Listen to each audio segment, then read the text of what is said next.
ya di masa kerajaan, kemunculan kerajaan. Mungkin kita sambil menjawab sebentar ya Pak Agus.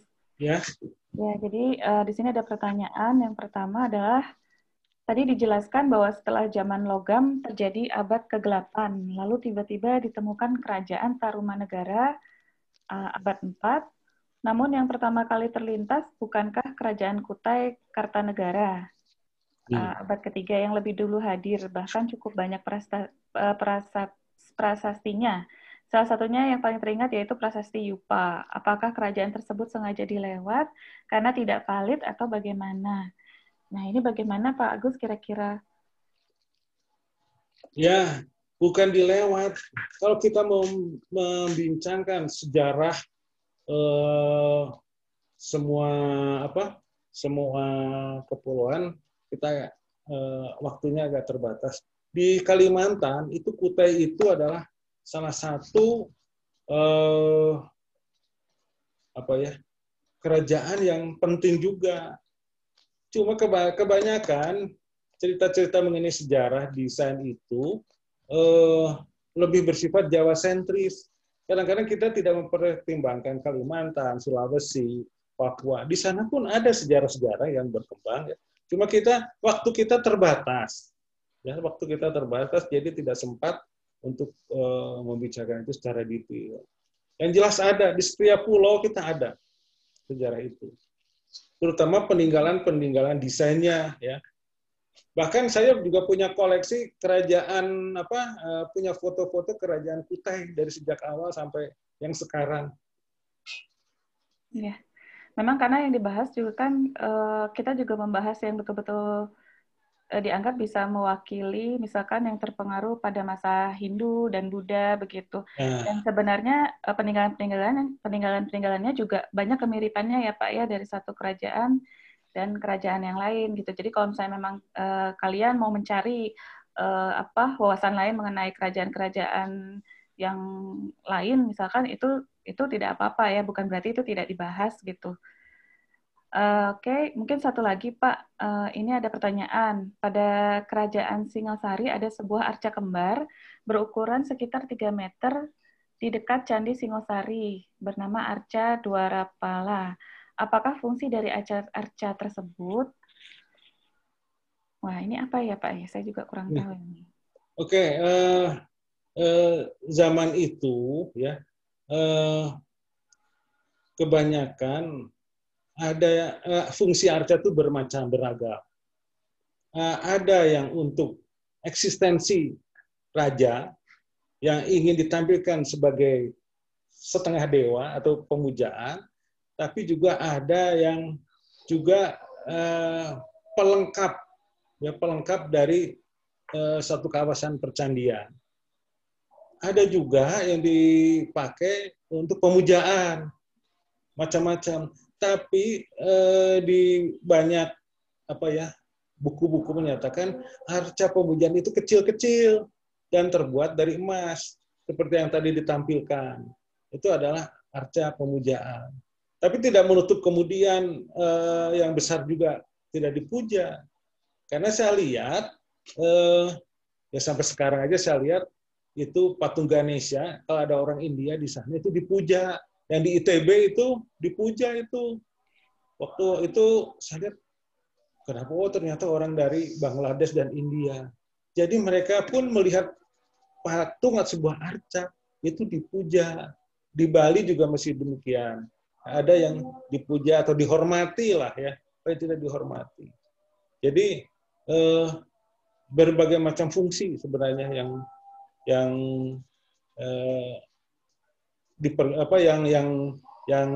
ada gitu ya untuk sebuah arca ini. Dan yang setahu saya kalau patung itu 3 meter jarang dipakai sebagai patung pujaan atau patung yang disembah.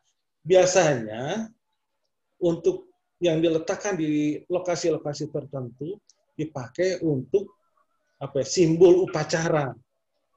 Upacara tapi yang dilakukan setahun atau 2 tahun sekali. Begitu.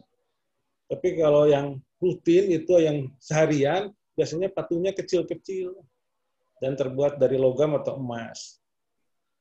Coba dicek lagi di bukunya Dennis Lombard, itu diuraikan dengan jelas fungsi-fungsi patung, atau di Art in Indonesia, Claire Holt, itu juga dijelaskan. Ada berbagai macam fungsi arca atau patung di percandian atau di tempat-tempat tertentu. Oke, itu aja. Ya, Dennis Lombard itu bukunya judulnya ini ya Pak, The History of Java bukan? Bukan. History of Java itu Raffles. Dennis Lombard itu silang. Oh, silang silang Nah, kebudayaan ya? Ya, bukan. pokoknya Dennis Lombard tuh ada tiga seri kan? Tiga buku. Ya, betul. Silang Nusa. Silang Nusa. Ya, itu bisa sebenarnya itu sudah banyak diterbitkan juga Dennis Lombard itu. Jadi Ya. sebenarnya sangat mudah sih kalau misalnya mau mencari buku-buku itu. Tapi yang penting buat kita mah kita bukan belajar sejarah umum ya. Kita lihat desain-desainnya itu. Karena kebetulan juga di sini ada mahasiswa S2, mahasiswa S3 yang hanya meneliti atau mengamati pakaian yang dipergunakan oleh arca-arca itu. Itu modelnya dari mana? Dari India atau dari Pulau Jawa? Itu ada yang kayak begitu tuh.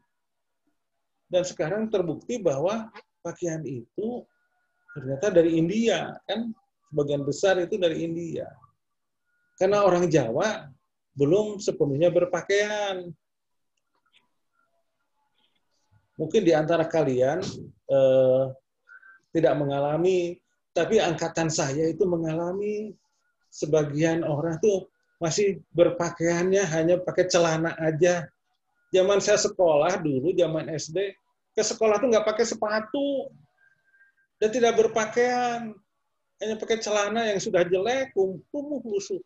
Pak bawa buku hanya satu, itu saya masih ngalami itu. Dan bukunya itu terbuat dari grip, tahu nggak grip? Batu yang ditulis pakai batu juga, ditulis batu yang ditajamkan. Nah, itu tahun 1950-an saya pernah mengalami itu. Lebih mundur lagi zaman kolonial, kasihan kalau lihat bangsa Indonesia itu. Kasihan sekali. Zaman Jepang hanya pakai baju itu kulit pohon dan karet. Karena tidak ada pakaian kain seperti yang kita kenakan sekarang. Jadi ada yang kayak begitu ya, yang meneliti semacam itu. Ada yang meneliti hanya kebetulan saya bimbing ini pakaian raja atau pakaian dewa. Nah, coba. Karena pakaian dewa itu beda dengan pakaian raja. Bisa mencirikan itu, arca itu. Oke, itu kira-kira gambaran bagaimana orang meneliti sebuah arca sesuai dengan zamannya. Ya, baik. Ini tidak ada pertanyaan lagi ya. Apakah ada pertanyaan lagi mungkin? Kalau mau langsung bertanya boleh. Oke, Pak Agus, kita mungkin waktunya 5 menit lagi menuju. 5 menit lagi? Iya, 5 menit lagi. Jadi, apakah kita kira-kira akan melanjutkan sesi ketiga? Itu gimana cepatnya ya? Kalau yang lain bagaimana kira-kira? Apakah masih ada waktu tidak? Setelah pukul 15 ini masih ada kuliah? Nggak ada, Bu. Dari prodi mana nih? Dari interior. Oke, dari interior nggak ada ya. Ada lagi nggak kira-kira yang bentrok nih? Kalau misalkan masih memungkinkan, kita bisa tambah materi sedikit lagi. Gitu. Ya. Nggak ada, Bu. Kalau nggak bisa, kita bikin aja itu asinkron.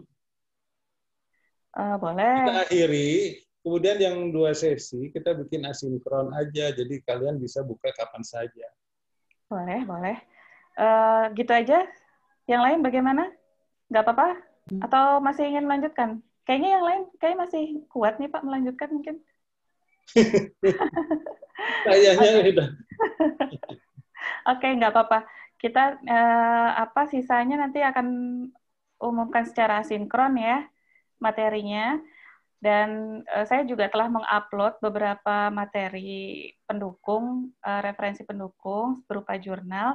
Itu sebenarnya adalah materi yang mendukung mengenai pembahasan minggu lalu ya, yaitu perkembangan desain modern Barat. Cuma ini saya mengambil beberapa juga yang dari Asia gitu.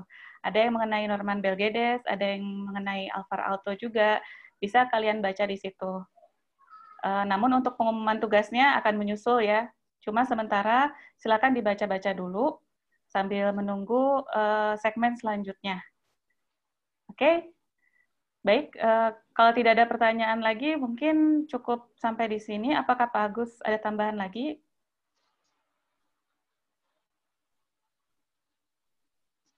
Oh, Pak Agusnya ini hang. Ada pertanyaan lagi mungkin dari yang lain? Cukup. Oke, cukup ya. Baik. Ini ada yang tanya, saya share di mana?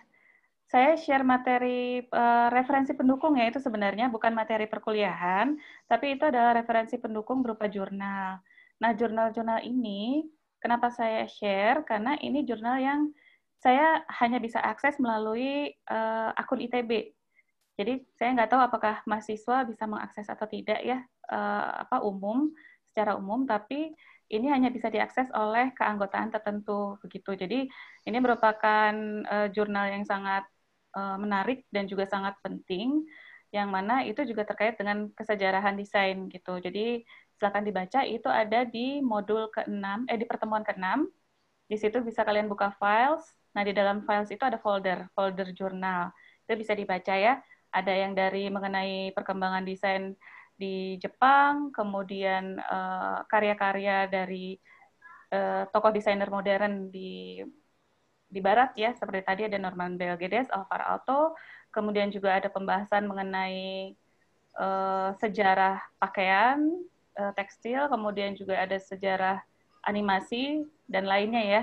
Jadi di situ banyak yang bisa kita ambil sesuai dengan bidangnya masing-masing gitu. Bahkan kalau kalian mau melihat mengenai sejarah perkembangan bidang yang lain pun dipersilahkan gitu ya. Oke, baik mungkin cukup sampai sekian. Bisa satu segmen lagi? Oh, satu segmen lagi Pak jadinya. Mau Pak, saya sih mengikuti ini saja. Ya udah, kepaksa aja, dipaksa mau nggak mau, karena masih ada beberapa lagi, waktu kita habis tinggal minggu ini atau minggu depan ya. Tinggal minggu depan Pak, untuk yang kelas Ya, besar. saya lihat, aduh, udah waktunya habis nih. Tapi Ya udah, saya nggak apa-apa, satu segmen tanya lagi. dulu satu-satu, ini yang dari prodi lain tidak ada yang bentrok perkuliahan nggak? Tadi kan interior ya. DP, DKV gimana? Kria? DP harusnya tidak, Bu. Tidak ya. Kalau DKV gimana? Aman? DKV juga aman. Oke, Kria aman? Iya, aman, Bu. Oke. Kita bahas satu sesi lagi ya. Kalau begitu, saya share dulu.